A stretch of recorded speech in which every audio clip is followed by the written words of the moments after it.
Historically, government assassinations are often carried out with a patsy to take the fall and a professional or team of professionals to execute the target. This ensures success and gives the appearance that there was no conspiracy. It all gets blamed on a mentally disturbed lone gunman. But the alleged would-be Trump assassin was willing to go on a suicide mission. It was an easy shot, and he had at least 5 years of marksmanship training. The independent work of Asget Industries shows how our young suicide assassin could have been the lone gunman. But she is restricted to using the limited information we have gotten. According to the sound analysis of Mike Adams, there were at least 3 shooters. I think round 1 is probably Crooks. Round 2 is Crooks. Round 3 is Crooks. I think these 3 rounds are Crooks. It's my guess. Rounds 4 and 5 are from the same distance as Crooks, but they are not Crooks. I think rounds 4 and 5, right here. I think rounds 4 and 5 are from a rogue Secret Service team in the building that Crooks was on top of. So that's my guess. Round 6 is from medium range sniper. Round 7 is long range sniper. Several witnesses that day claimed that there was a second shooter in the water tower. And I just screamed, it's the sniper, and he was firing down toward the water tower. That's what we're hearing. Fox News live streamed the following testimony, but omitted it from final edits. The fence where the other shooter was, there was one I heard in the water tower, there was one by the fence. And still, obviously, initial reports. NBC live streamed the following testimony of a woman who was in the front row. He could see the sharpshooter behind Trump. He said the sharpshooter shot to the left. He killed the gentleman in the water tower here.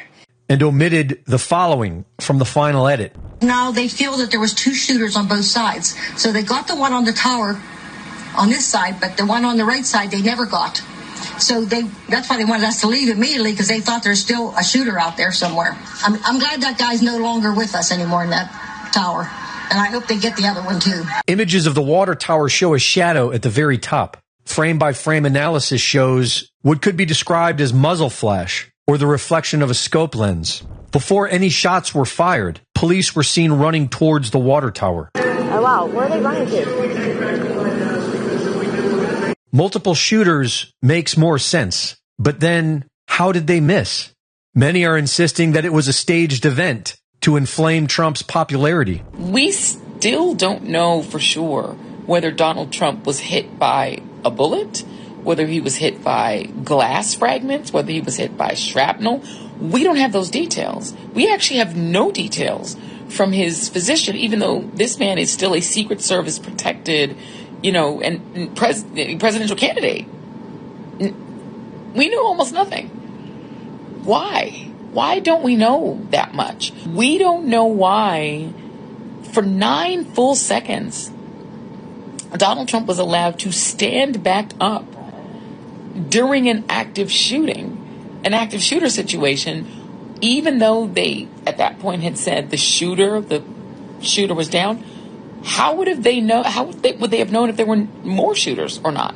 Nobody knew that there could have been 5 shooters for all they knew. Yet they allowed him to stand up in the middle of that, crisis and pose for a photo and fist pump the air so he could get the iconic photo.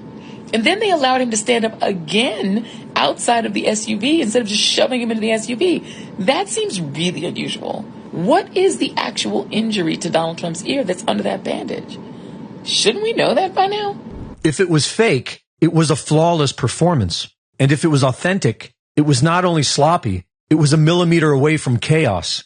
Either way, Trump is now seen by many religious people as being ordained by God, and by others as being the Antichrist, who believers have been expecting to survive an assassination attempt. Reporting for InfoWars, this is Greg Reese.